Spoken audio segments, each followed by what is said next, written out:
día de hoy nos encontramos en Teatro Umbral junto a la narradora oral Elizabeth Popov, graduada en Medellín en la Escuela de Cuentería y Oralidad. Además, es pedagoga y educadora social.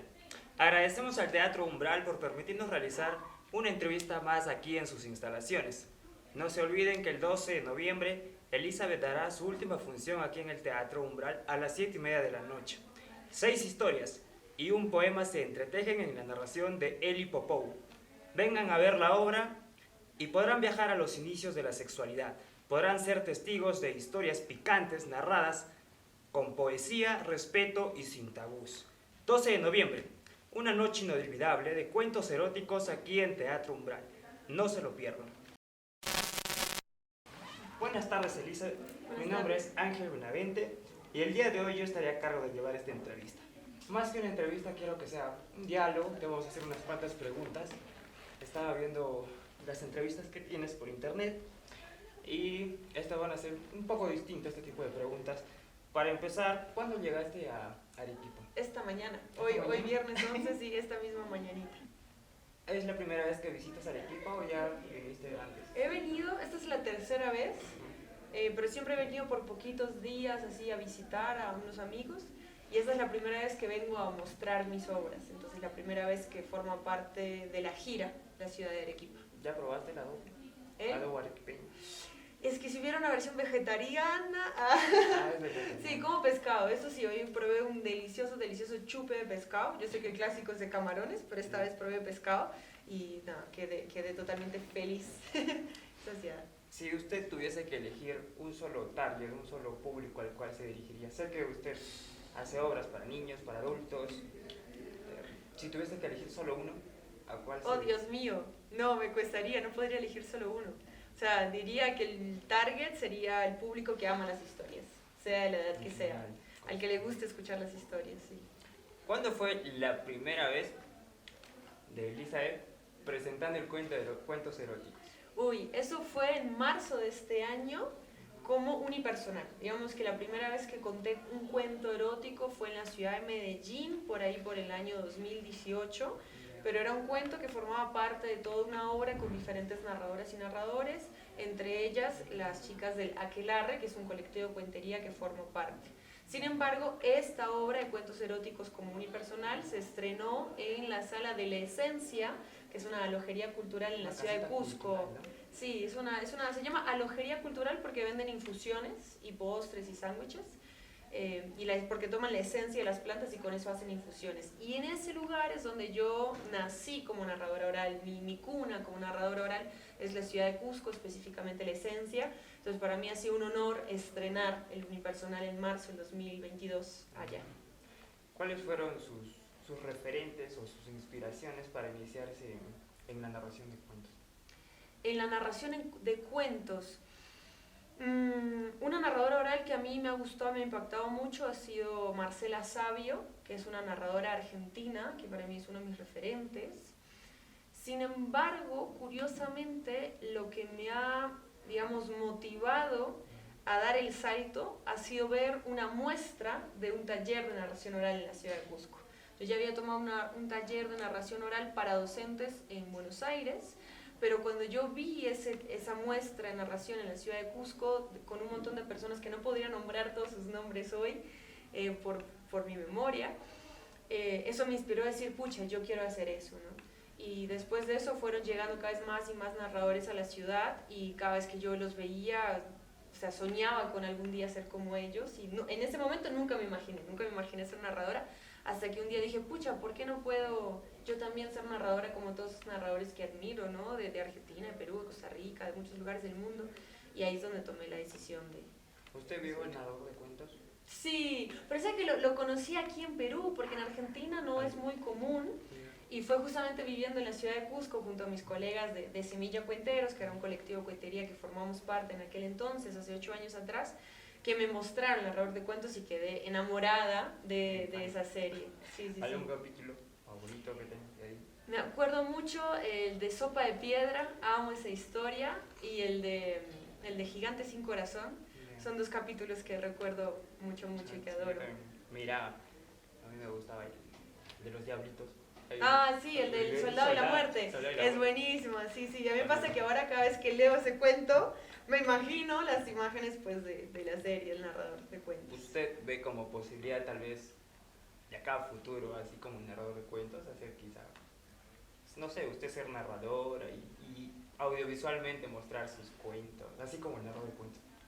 Pues sería alucinante hacer algo porque la verdad que la producción de esa serie es enorme y es muy costosa y es impactante, ¿verdad?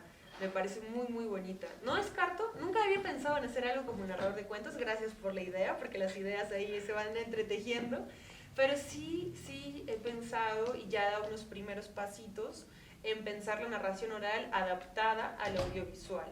O sea, hemos grabado una obra con Aquelarre que se llama Las Primeras Veces, que justo estamos terminando de editarla, que fue grabada a 4 cámaras, entonces como también cómo mostrar la narración oral, pero pensando en un público que nos va a ver del otro lado de la pantalla para que tenga el dinamismo, ¿no?, que requiere una pantalla. Bien. Elizabeth, ¿a usted cuándo fue que le nació esa chispita por querer meterse en el mundo de la narración de cuentos? ¿Hace cuándo? ¿Desde cuándo tiene ese deseo? ¿Cuándo A ver, surgió el deseo consciente, ¿no? Porque justo hace un año tuve la suerte de ver unos videos de cuando era pequeña que quedaron grabados así todavía en esas cámaras de VHS pequeñitos. Y claro, no recordaba que era pues tan narradora de pequeña, ¿no? Yo me la pasaba hablando y narrando las cosas, eso no lo recordaba. Creo que obviamente desde pequeña, desde escuchar las historias que me narraban mis papás y mis abuelos, se habrá despertado ese amor por imaginar y por soñar. Pero tomar la decisión consciente de decir voy a ser artista, voy a ser narradora oral y quiero hacer todo lo posible para dedicarme a esto de forma profesional, fue en el 2017. Y justamente surgió porque había pasado un año que yo no estaba contando, porque yo fui a trabajar y estudiar a Francia por un año, y de ahí aproveché y fui a Rusia, justo en la época del Mundial. En 2018 fue eso, sí, 2018. Y fue allí donde me di cuenta que como en esos países no hablan español, y yo tampoco tengo un nivel tan alto de francés o de ruso para subirme a un escenario a contar esos idiomas, que yo había dejado contar un año. Y en esa ausencia de cuentos durante un año me di cuenta que me hacían tanta falta que tomé la decisión, me acuerdo, una madrugada, era a las 3 de la mañana en San Petersburgo, había pasado toda una noche charlando con un pintor, tomando vino, ahí hablando de la vida, y yo hablándole los cuentos y cómo los extrañaba, y habría hablado con tanta pasión que este hombre, después de media hora de un monólogo mío, solamente levantó la copa y dijo, Zatvaïskaski, por tus cuentos, ¿no? Entonces, fue a través de sus ojos que yo me di cuenta lo importante que eran para mí, y recuerdo que era tanta la emoción que sentí en ese momento que no me podía dormir, agarré Google y puse escuelas de narración oral, así, en el mundo, y me apareció una en España y otra en Medellín, Colombia. Leí los programas de cada una y dije, pucha, me voy a Medellín, sin duda quiero hacer todo lo que se necesita hacer para ser profesional, y ahí es donde decidí viajar y vivir en Colombia un tiempo para poder profesionalizarme. En algunas entrevistas que tiene en internet usted menciona que es viajera por vocación. De todos los países que pudo conocer, ¿en cuál usted se establecería y diría, ya, aquí me quedo, aquí formo mi familia, ¿qué hago esto? Uy, qué difícil pregunta, porque justamente andaba preguntándome eso. Yo siento que pueden ser varios lugares. Por ejemplo, Cusco es un lugar que yo no descarto para eso. O sea, Cusco es un lugar que a mí me ha enamorado, o sea, la ciudad, haberla visto crecer en arte y cultura, ¿no? Porque yo llegué a esa ciudad hace 10 años atrás y ahorita la veo con tantos pequeños espacios culturales que van creciendo y que poquito a poco hay cada vez más público. Es emocionante ver ese progreso, ¿no? Y además de que Cusco tiene una magia, ¿no?, un magnetismo, una cosa ahí. Tengo muchos ahijados, muchas amistades, comadres allá. Entonces Cusco definitivamente es uno de los lugares posibles. Otro es Argentina, porque también está la otra familia, ¿no?, como la familia con la que una creció. También Argentina tiene algo muy bonito y es esta posibilidad de seguir creciendo en el arte, ¿no? Hay muchas posibilidades de estudio. De hecho, justamente regreso a Argentina para estudiar una licenciatura en dirección escénica. Entonces, ahí es como que son como los dos lugares que más me llaman, ¿no? Yo siempre digo que Buenos Aires y Cusco son mis dos casas.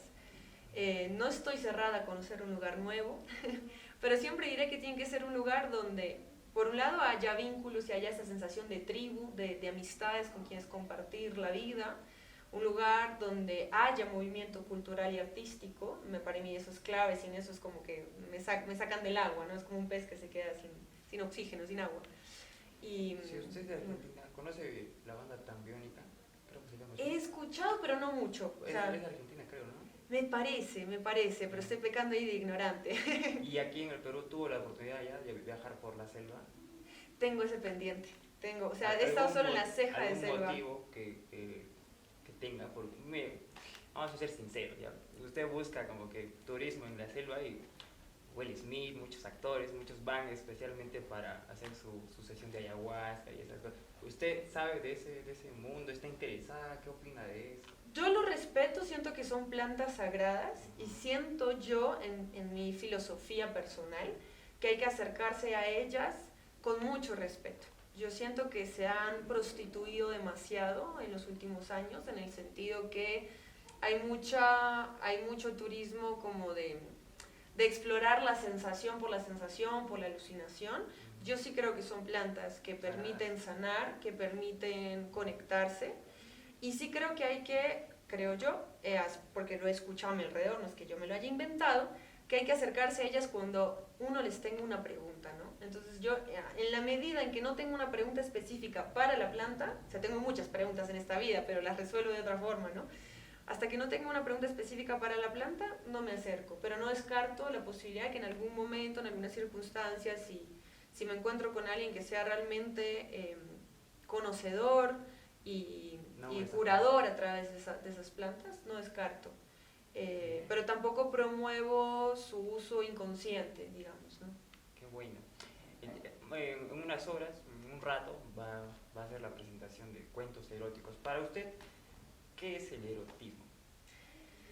El erotismo, a mí me gusta mucho esa definición que dice que es cuando volvemos la sexualidad poesía. Yo siento que tiene que ver con eso, con poder disfrutar, sentir, interpretar la sexualidad desde un lugar poético, desde un lugar sensible. Para mí eso tiene que ver el erotismo. Tiene que ver con el disfrute de la sexualidad desde un lugar de respeto y poético. Si tuviese que elegir entre vino y cerveza. Vino, sin duda. Las dos me gustan, pero vino sin duda. Usted es pedagoga, he visto en su página que dicta talleres. ¿Qué tipo de talleres es el que usted dicta? Bueno, en este momento, durante este año, he estado dictando talleres sobre cómo hablar en público, que sirven tanto para hablar en público como para contar cuentos. Entonces son diferentes herramientas de expresión oral y corporal, justamente para tener una comunicación más asertiva a la hora de enfrentarse a un público, ya sea desde un punto de vista más artístico o desde un punto de vista más expositivo. También he estado dando talleres sobre una introducción al mundo de narrar historias. Hay personas que dicen, uy, me gusta ir a escuchar cuentos, me gustaría aprender a contar cuentos, entonces sobre eso he estado también dando. Y en alguna ocasión, para algún festival de narración, he dado talleres más lúdicos para los niños o para la familia, de cómo improvisar historia. Entonces jugamos a crear historias, entonces a raíz de eso desarrollamos la escucha, la empatía y la creatividad. ¿Cuánto tiempo de duración tienen sus talleres y los dicta virtualmente también? Hasta el momento no he dictado virtualmente, pero ya varias personas me lo están preguntando y pidiendo, entonces espero en el 2023 empezar a dictar talleres virtuales para poder unir a diferentes personas, ¿no?, del mundo que quieran aprender y tener estas herramientas. Hasta el momento han sido presenciales y ha dependido. En algunos casos han sido talleres de 4 sesiones, en otros casos ha sido de una sola sesión intensiva, como dependiendo el tiempo que haya en la ciudad o el país donde esté. ¿Algún libro favorito o al último que haya leído que le haya impactado? Hay uno que es el único que me lo leí 2 veces así entero y creo que voy pronto por la tercera. Es La insoportable levedad del ser, de Milan Kundera. Es un libro que me ha apasionado, que me encanta, que justamente lo leí al inicio de este migrar, ¿no?, cuando empecé a migrar y a vivir en diferentes países. Lo volví a leer tiempo después y cada vez que lo leo encuentro algo nuevo. Y me encantan los libros que te permiten entender que no hay una sola verdad, que todo depende del punto de vista y la experiencia de cada persona, ¿no? Entonces eso es lo que me ha quedado mucho de ese libro, entre otras sensaciones. Pero esta sensación de que si le preguntas en una misma historia a diferentes personajes cómo la han vivido, todos te dirán cosas diferentes, pero todas serán verdades. Claro. ¿Qué es lo que usted le podría recomendar a la gente que quiera lanzarse a ese mundo de viajar? ¿Algún consejo que le podría dar? Primero, soltar el miedo y que hay de todo en todos lados. Es decir, hay gente buena y gente mala, vayas a donde vayas.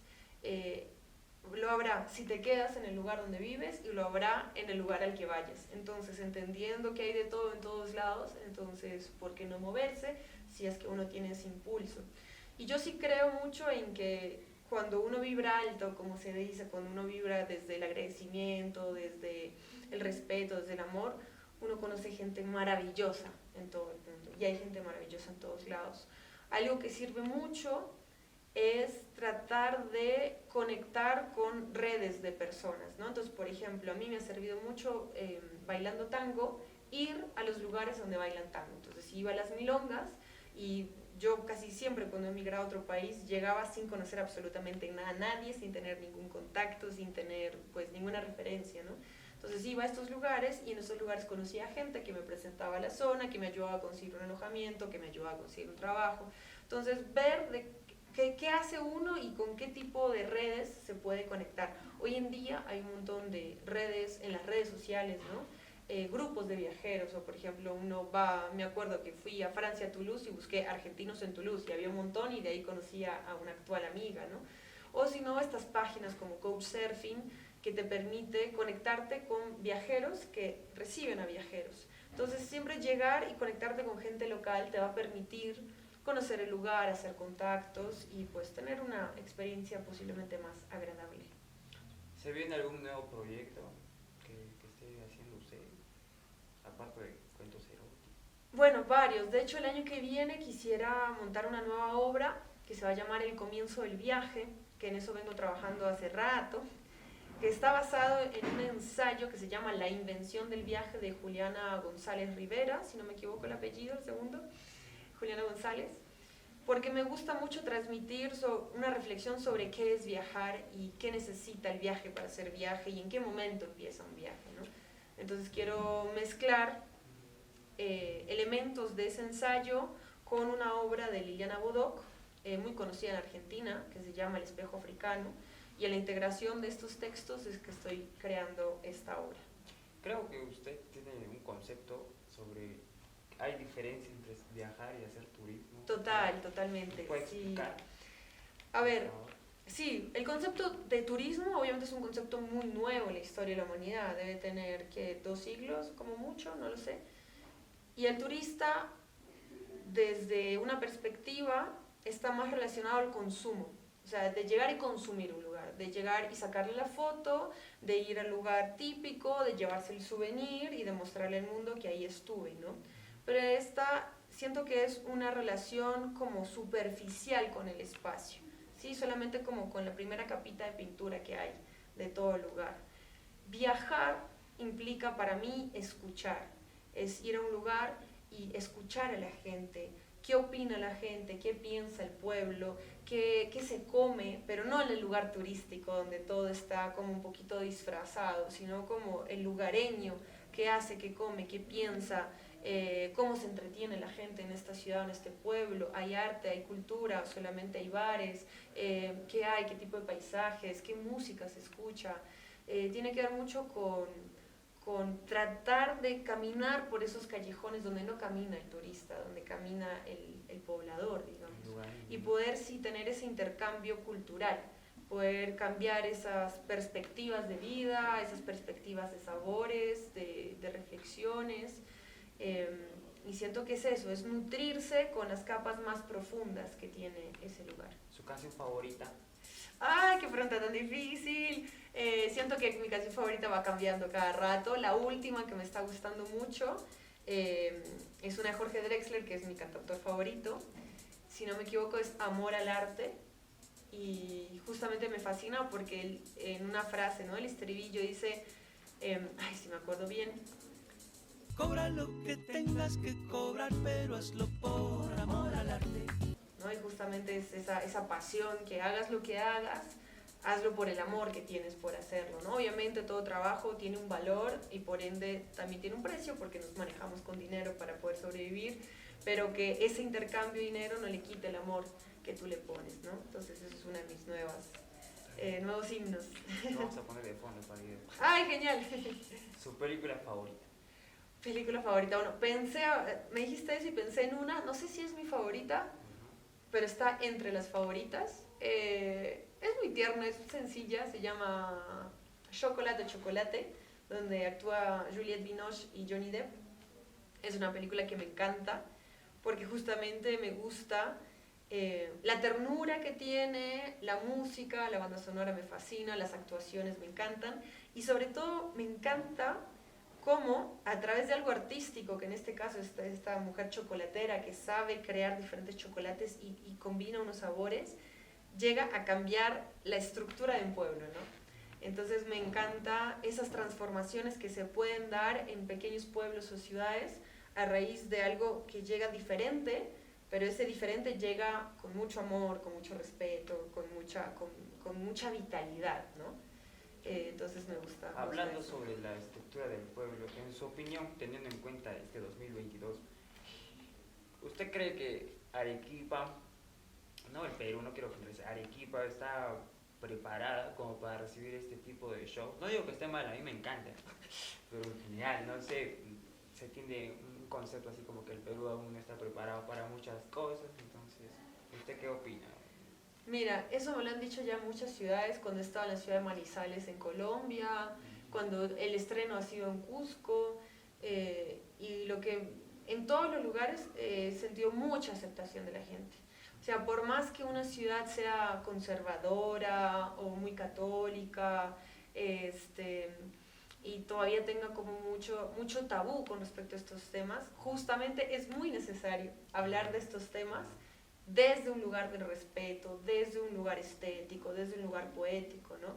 Porque justamente a veces por generar tanto tabú y tanta como prohibición, hace que solamente lleguen las cosas como más relacionadas a lo pornográfico, ¿no? A lo más burdo, y justamente necesitamos poder hablar de esto con más libertad y con más respeto y poesía, ¿no?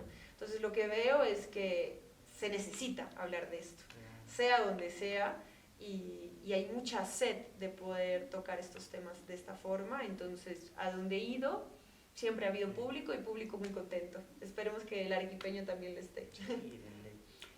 ¿Qué es lo que podría encontrar la gente al asistir al show de cuentos eróticos? Como ¿qué puede encontrar al asistir?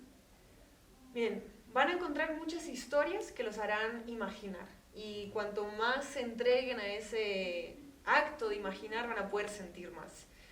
Van a encontrar 6 historias y un poema. Va a haber simplemente 3 sillas en el escenario y una narradora. Y lo que voy a hacer es conversar con el público, prestar mis palabras, mi gesto, ¿no? Mis movimientos y las luces del escenario para dibujar en la mente de la gente esas imágenes. ¿Van a haber 3 sillas? Va a haber 3 sillas y es una puesta en escena minimalista, como digo. O sea, no es que haya una gran escenografía, sino que es minimalista y todo el poder está en las historias que nos vamos a imaginar todos juntos, ¿no? ¿Y por qué 3 sillas si es un solo narrador? Porque eso es parte de la noche. Yeah. Será parte de la noche. Sí, es una manera de poder invitar a imaginar diferentes historias. Sí. Okay. Entonces, el público ya lo descubrirá porque va a haber 3 sillas. ¿Tiene mascotas? No tengo mascotas. ¿Pero le agrada la idea de tener mascotas? Sí, lo que pasa es que nunca he tenido la oportunidad, siempre he estado como mucho tiempo fuera de la casa o mucho movimiento, viajando mucho, entonces sí. ¿Cuál es su peor defecto y su mayor virtud? Ay, Dios mío, esto es una entrevista de trabajo. El clásico, no, soy muy puntual, no, mentira. Esto parece cliché, pero creo que es cierto. Uno de los que siento que es defecto y virtud al mismo tiempo, como todo en la vida, tengo una tendencia bastante al perfeccionismo. Y eso hace que a veces uno sea demasiado exigente con uno y buscando el momento perfecto, pues uno no se lanza a hacer las cosas. Entonces justamente ando trabajando en eso, en que algo todavía no está perfecto, no es, o sea, haz lo mejor que puedas en cada momento y eso mismo irá mejorando, evolucionando. Y quizás un defecto así grande es la seriedad o el enojo que puedo llegar a tener en algún momento así de estrés. Me puedo llegar a enojar fuerte, después digo, bueno, no, relajémonos y hablemos con suavidad. Quienes me conocen saben que tengo un carácter fuerte, pero también soy muy amorosa, entonces intento balancear entre las dos cosas. Y la mayor virtud, qué difícil, qué difícil decir eso. Creo que mi mayor virtud es hacer lo que sueño y quiero hacer. Digamos que cada momento de la vida yo me he conectado con lo que deseo hacer, con el fondo de mi ser, y he caminado hacia allá. No me ha frenado el miedo, no me ha frenado la barrera económica, no me han frenado... O sea, he querido viajar, he viajado, he querido conocer Cusco, me he quedado, he querido conocer, aprender a hablar francés, me fui a Francia a hacerlo, he querido profesionalizarme en narración, pues me he cruzado el charco y he ido a Colombia a hacerlo. Ahorita tengo ganas de seguir estudiando y lo haré, entonces creo que es ese motorcito interno en el cual quita de lado todo miedo y se enfoca en lo que uno realmente quiere hacer con pasión, y siento que eso hace que una viva la vida con más satisfacción. ¿Cómo es un día perfecto para usted? ¿Un día ideal? El día ideal. No creo que sea con trabajo. ¿Qué? ¿O sí? ¿Sabes que sí? Sí. O sea, porque me apasiona tanto y creo que soy una de las afortunadas que trabaja en lo que más le apasiona hacer, que es contar historias. Entonces, para mí, un día ideal es tener una mañana relajada, poder tomarme el tiempo para hacer algo de ejercicio, desayunar, almorzar con algún ser querido, compartir, pasear, tener un paisaje, una vista amplia en una montaña, y a la tarde-noche prepararme para alguna función con una sala de teatro llena. Ese es como un día ¿Se ideal. considera más una persona que disfruta el día o la noche? Más nocturna quizá. Soy un poco más nocturna, o sea, como que la mañana es para cosas tranquilas y para lo que es más trabajo o mayor concentración, las noches. Bien, muchas gracias Elizabeth Popou. Muchas gracias, Ángel. Sí, gracias. Ya, acá lo corto. Cobra lo que tengas que cobrar, pero hazlo por amor al arte.